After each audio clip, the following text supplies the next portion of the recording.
في راديو زمان كل اللي فات حيرجع تاني. دراما من زمن فات، برامج من زمن فات. من الحياة برنامج يكتبه ويخرجه إسماعيل عبد الفتاح.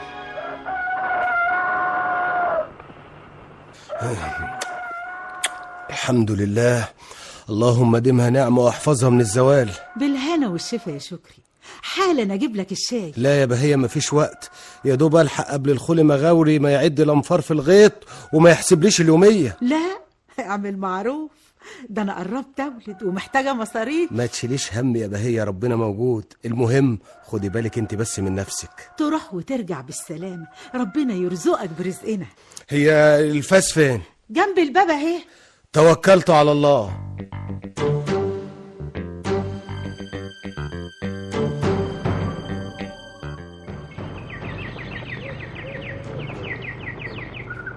ها، عملت ايه يا فكري؟ كل خير يابا الحاج.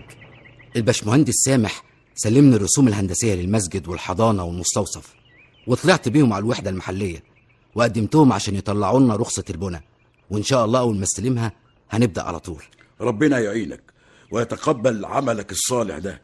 مشروع عظيم هيخدم أهالي كفر حجازي والمحلة الكبرى كلها.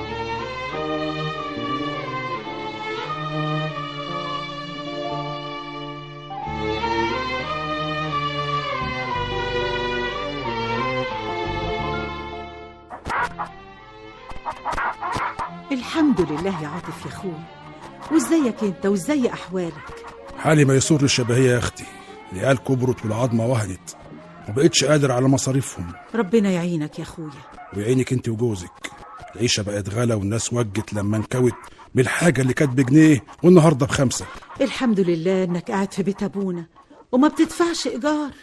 حق يا بهية، ده انا لو كنت مأجر عند حد ما كانش صبر عليا، كان زمانه رماني انا والعيال وامهم في الشارع. بعد الشر عليك يا اخويا، والله لو ايدي طايله ما كنتش اتاخرت عن مساعدتك. ده انت شقيقي، ابن امي وابويا. تسلمي يا اختي ويقومك بالسلامه.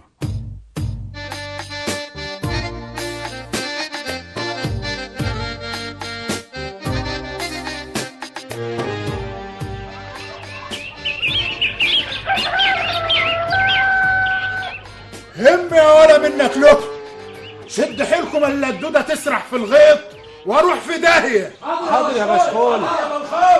يوه، وبعدها لك يا شكري، انت مش هتبطل بقى يا بنتي يا بسيمة، ده انا شريكي. ومراتك بهية، ده انت متجوزها من كام شهر وعلى وش ولادك. جوازي منها غلطة ندمان عليها على رأي هاني شاكر، ولازم اصحح الغلطة دي قبل ما تجيلي نقطة ويروح عمري هدر. لا يا شكري، انا مش ممكن اخد واحد متجوز وهيبقى اب. ليه يا اخويا، انا بايرة ولا بايرة؟ بالعكس، ده انت قمر والف مين يتمناكي.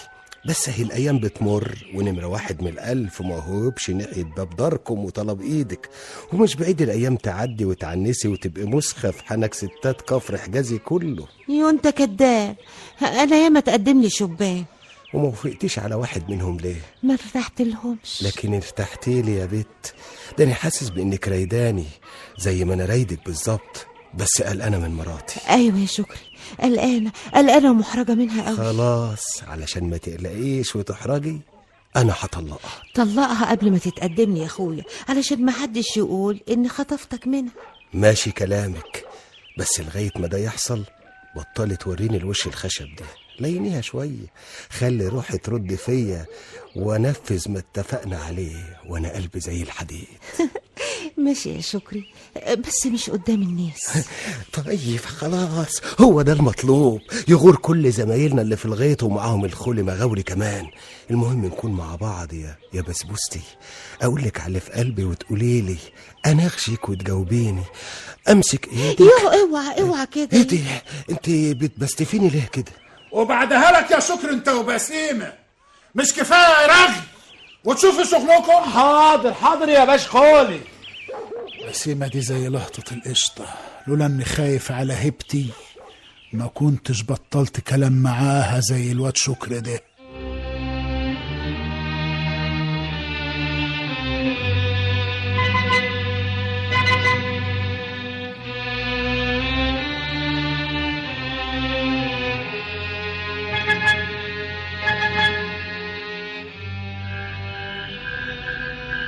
ما تاكل يا شكر. اكلك عادم. غريبة، مع اني حاطة ملح زي كل يوم. ها، اجيب لك شوية ملح. ويعمل ايه الملح في الاكل الماسخ؟ ماسخ وبارد ويموع النفس. ايه ده؟ مالك يا شكر؟ في حاجة مزعلاك؟ ما حدش يقدر يزعلني. تبقى بتتلاكك. انا لو عايز حاجة هعملها من غير ما اتلكك يا بهية. طب رستيني، ايه حكايتك الليلة دي؟ انا على بلاطة كده زهقت مش شغل من العيشة معاكي. هو احنا لحقنا يا راجل؟ اوان نسيت لما حفت ورايا عشان اوافق عليك. ما حسبتهاش صح. وهي بقى الحسبة الصح ان شاء الله. كل واحد يروح لحاله. يا ليلة مش فايتة واللي ببطني. ربنا يعينك على تربيته. تبيعني انا ماشي، تجرسني وسط اهل البلد جايز، لكن ترمي ضناك اللي ما شافش نور الدنيا. يا عيال بيجوا الدنيا ما يلاقوش ابوهم جنبهم. ده لما يتولدوا يتامى، لكن تبقى موجود وضناك يتحرم منك. نصيبه كده. طب اهدى بس، اهدى وفهمني اذا كنت غلطت وشفت مني حاجة ما عجبتكش ولا زعلتك، قولي عليها وانا اصلحها ولا ما اعملهاش تاني. خلاص بقى يا بهية، هي طلبت كده. هي ايه دي؟ العروسة الجديدة؟ لا، دماغي يا بهية.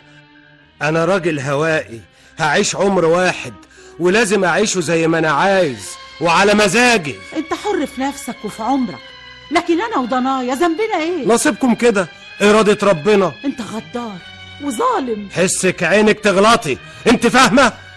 وبكرة لما اروح شغلي في الغيط ارجع الاقيكي لميتي حاجتك من الدار ورحتي لاخوكي، فاهمة؟ حسبنا الله ونعم الوكيل فيك يا شكري، حسبنا الله ونعم الوكيل.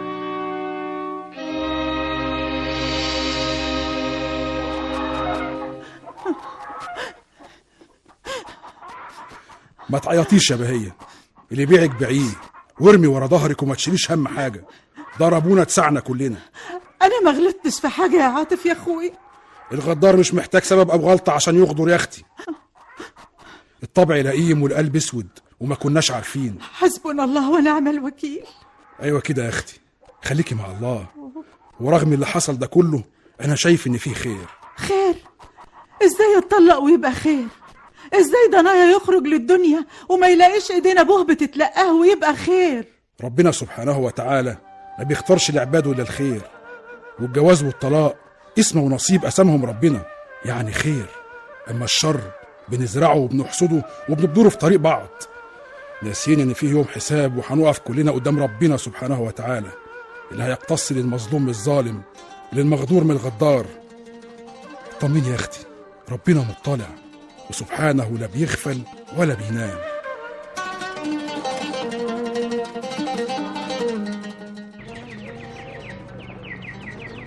بسم الله ما شاء الله، صرح ديني وطبي وعلمي، ربنا يبارك فيه. أنا قدمت طلب لوزارة الأوقاف عشان تشرف على المسجد، ونزلت إعلان في الجرايد طلبت فيه دكاترة من كل التخصصات الطبية وطقم تمريض كمان. الأولوية طبعا لأولاد كفر حجازي والمحلة الكبرى. طبعا يا بالحاج، والحضانة كمان هيدرس فيها مدرسات تربويات عشان يعلموا أطفالنا تعليم صح. والعاملات دول بقى هنختارهم من الستات اللي عندهم ظروف صعبة ومحتاجين للشغل. الله ينور عليك يا فكري، تخطيط سليم. وبإذن الله في الافتتاح هنعزم السيد محافظ الغربية والقيادات التنفيذية عشان يساندوا المشروع.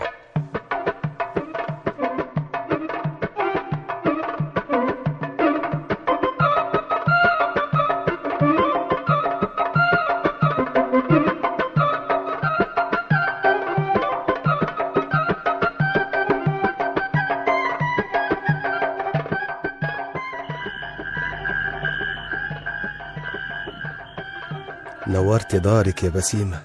منور بيك يا سيدي وتاج راسي. ربنا يبارك ويكفينا شر العين والقر. ايوه، وخصوصا العين الزايغه. ايه تقصدي ايه؟ حسك عينك تبص لواحده كده ولا كده. انا مش هقبل انك تعمل فيا اللي عملته في بهية وتغدر بيا. لا، انا مش طيبه زيها، انا لحمي مر. بالذمة ده كلام يتقال في ليلة دخلتنا؟ كان لازم احط النقط على الحروف علشان حياتنا تستمر. ويا ويلك يا سواد ليلك لو فكرت تغدر بيا. واضح انها ليلة سودة من اولها.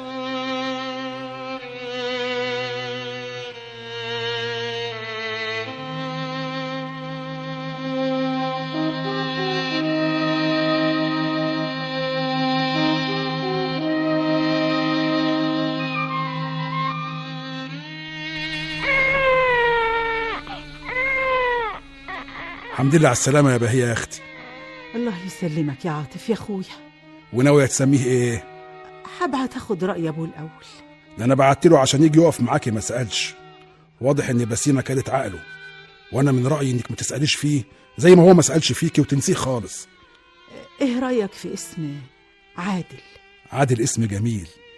ربنا يجعل العدل بين ايديه وقدام عينيه عشان ما يغلطش غلطة ابوه ويظلم اقرب الناس اليه.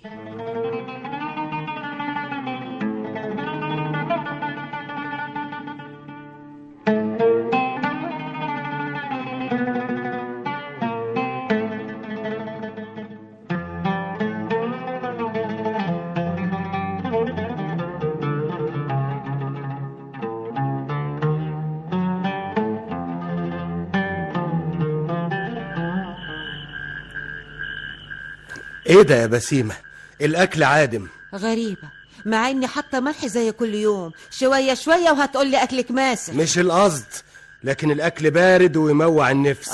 قولي بقى، ده انت هتبدأ بقى تتلكك لي علشان تقنع نفسك بانك مظلوم في بيتك وتشوف لك شوفة تانية ولا تالتة. انا قلت كده؟ كنت هتقول ده بعدك يا شكري، اكلي لا يعلى عليه، ومستعد اصوت والم عليك الجيران علشان يدقوه ويعرفوا انك راجل عديم المروءه بتفتري على مراتك اللي قايدالك صوابعها العشرة. بس خلاص اتكتمي، انت هتجرسيني ولا ايه؟ خلاص يا ستي، اكلك زي الفل خلاص. طب يلا اتعشى وانت ساكت. حاضر.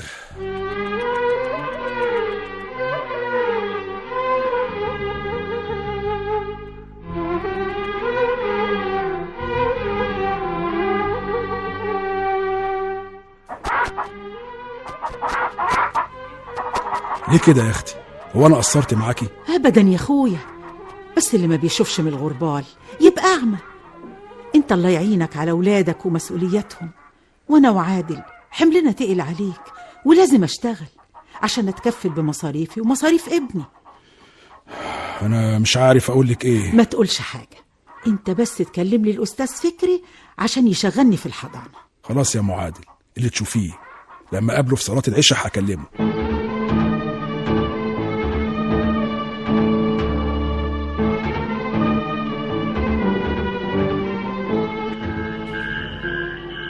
نعم، انا ما عنديش ستات تشتغل. ليه يا اخويا؟ انت اتجوزتني وانا بشتغل، بس اشترطت عليك تقعدي في البيت، وانا قبلت الشرط على اساس اني بعد كام شهر هخلف وهربي ومش هيبقى عندي فاضة، وهو عدى سنين وما حصلش. لما زهقت من قعدتي في الدار الكئيبة دي. يا بسيمة الله يهديكي، كل شيء بأوان. هو انا قصرت في حاجة؟ ايوه يا شكري قصرت.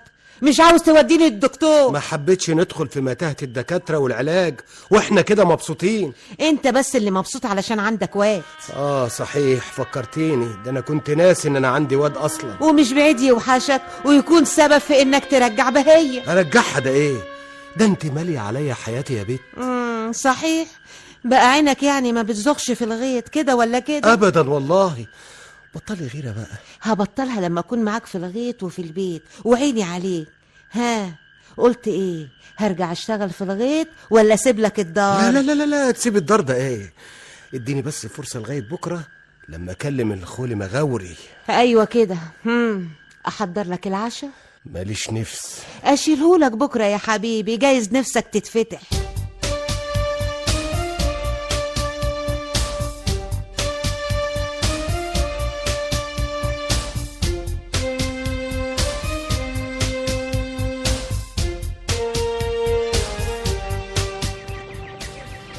مية 190 200 مظبوطين يا أستاذ فكري، كتر خيرك. اسمعي يا بهي. نعم يا بالحاج عباس. انت تطلعي من هنا على طول على الجزار عدل، تشتري لك كده كيلو لحمه تاكليه عشان انت محتاجه غذاء. مصاريف دراسة عادل أولى من غذاء الحاج. لكن انت يا بنتي لازم تتقوتي وتاخدي بالك من صحتك عشان تقدري تكملي رسالتك مع عادل ابنك. اسمعي كلام الحاج عباس ونفذيه يا ام عادل عشان مصلحتك ومصلحة ابنك. قرب الحصاد الحصاد قرب قرب ويا ولاد الأعياد قرب. بسم الله ما شاء الله. من يوم ما رجعت الشغل يا بت يا بسيمة والغيط زهزه ونور وخيره زاد. كل ده يا بشخولي؟ واكتر كمان يا بت. انت مش حاسه بقيمه نفسك ولا ايه؟ حاسه اني واحده عاديه زي كل البنات اللي بيجمعوا المحصول دول. لو انت واحده عاديه ما كنتش رجعتك الشغل على طول. لو انت واحده عاديه ما كانتش البنات بصولك من تحت لتحت وعينهم كلها غيره. لو انت واحده عاديه ما كنتش حسدت الواد شكري لانه خطفك مني.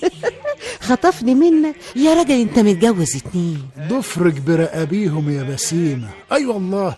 طب كفاية كلام وروح كمل لف، احسن شكري خد باله مننا وعمال يصغر لنا. حاضر نكمل كلامنا بعدين. هم يا عالم انك له دي فلوس ناس الله يعمل بيدكم. قالت ايه؟ ده انا من سنة سمعاني داكي خديني بالحضن واخدك بالحضن خديني بالحضن واخدك بالحضن حش وحزميني وخدينا عالجرن حش وحزميني وخدينا عالجرن خدينا عالجرن خدينا عالجرن.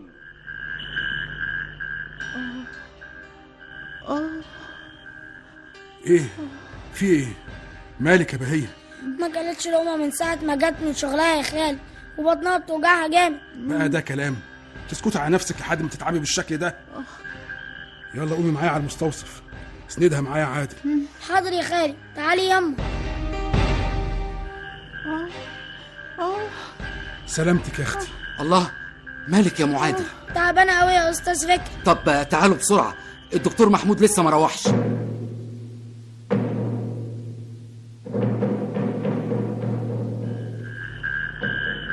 هو تحقيق ولا تحقيق؟ ايوه تحقيق. انا مش كروديا.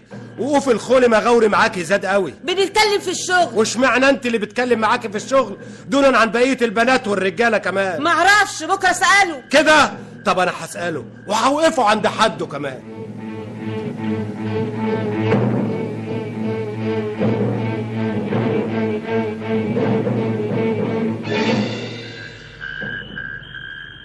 الكشف المبدئي بيقول ان الكبد تعبان، وعلشان اشخص الحالة صح واكتب العلاج المناسب لازم بهية تعمل الاشاعات والتحاليل دي.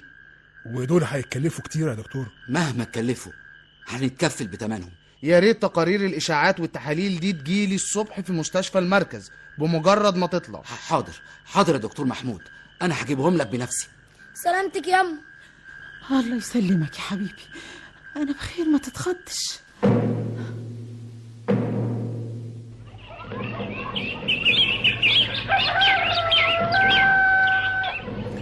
احفظ ادبك يا شكر انت وما تنساش نفسك. انا حذرتك وخلاص يا مغاوري. لا راجل قوي يا واد وبتهدد. ده عرضي ولازم ادافع عنه. عرضك؟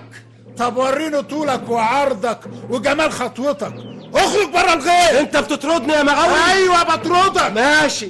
انت ما بتراعيش اكل عيشك وده مال الناس، لازم احافظ عليه. يلا بالسلامه يا اخويا.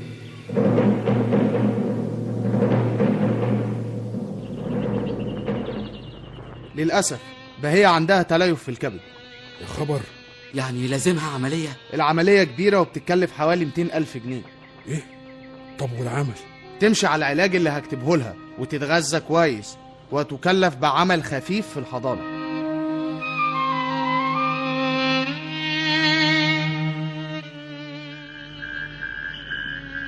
انت اتجننت يا عادل؟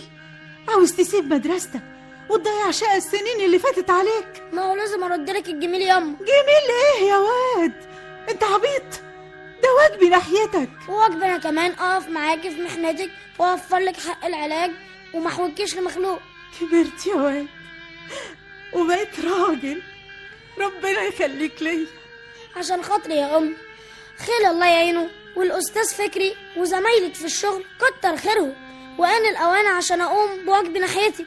أنا ممكن أستحمل أي حاجة غير إنك تضيعي مني يا أمي. يا حبيبي يا ابني. الأيام لفت ودارت والغلة طلعت وفارت، الأيام لفت ودارت والغلة طلعت وفارت. سيبك منه يا بت يا بسيمة، اطلب الطلاق وانا هسعدك يا بت. هي فين السعادة دي؟ ده أنا من يوم ما اتجوزته ما شفتش يوم عدل أبدا. جربيني يا بت ومش هتندمي، ده انت معايا هتتستتي وهترفعي راسك وسط ستات البلد لما تشيل ابنك على كتفك. صحيح يا مغاوري؟ ايوه طبعا، ما انا مخلف من نسوان الاتنين قرطة عيال، اشمعنى انت بقى اللي هتعصى عليك الخلفة؟ عندك حق، الليلة هطلب منه يطلقني.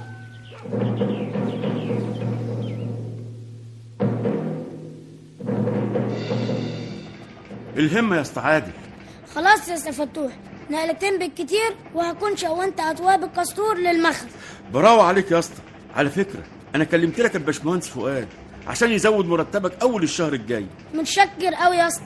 أنت مكافح يا عادل، وتفكرني بنفسي لما كنت في سنك، شقيت على اخواتي البنات لغاية ما علمتهم وجوزتهم وأديت رسالتي معاهم على أكمل وجه. ربنا يعيننا أنا كمان وأدي رسالتي مع أمي. إن شاء الله يا حبيبي، ربنا مع المكافحين الشقيانين. اطمن.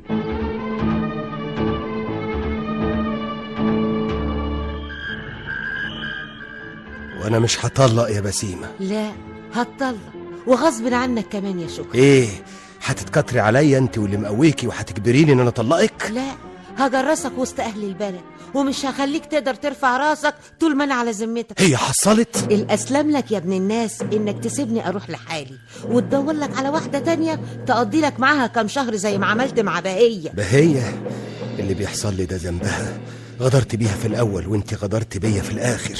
ما كانش في نيتي ولا في ضميري، لاني كنت فاكره انك هتسعدني، لكن للاسف ما حصلش.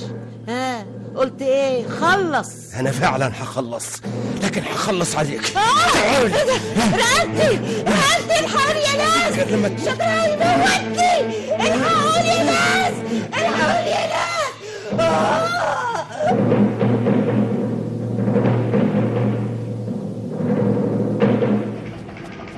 لا يا عادل، انت غلطان.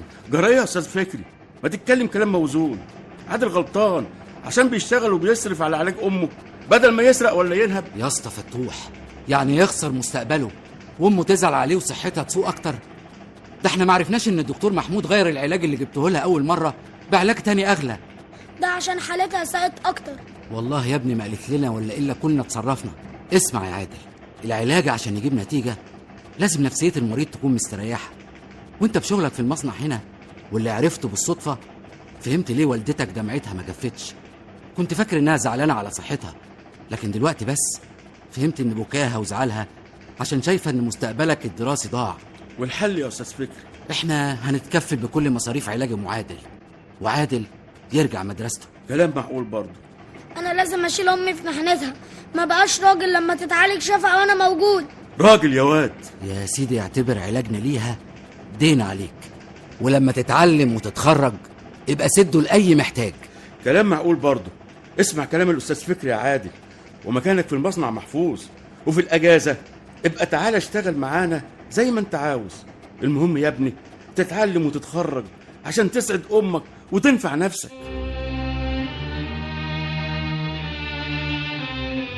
كل الكلام اللي قلته عن مراتك يا شكري كلام مرسل ومفيش شهود ولا اثباتات. محاولتك قتلها لازم تتحاسب عليها. انتوا بتحاسبوني عشان بدافع عن شرف يا سعادة البيه؟ برضه مصمم على اتهامك الباطل ليها لمجرد انها طلبت منك الطلاق. اكتب عندك قررنا نحن ناصر عبد الحميد وكيل النيابة حبس المتهم شكري عوضين السيد 4 أيام على ذمة التحقيق، ويراعى التجديد له في الميعاد لحين ورود تحريات المباحث. خدها يا عسكري.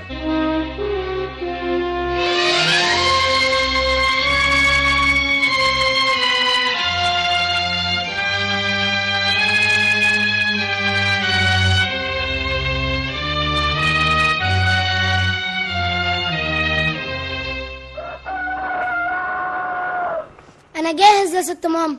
طب يلا بقى علشان اوصلك المدرسة في طريقي.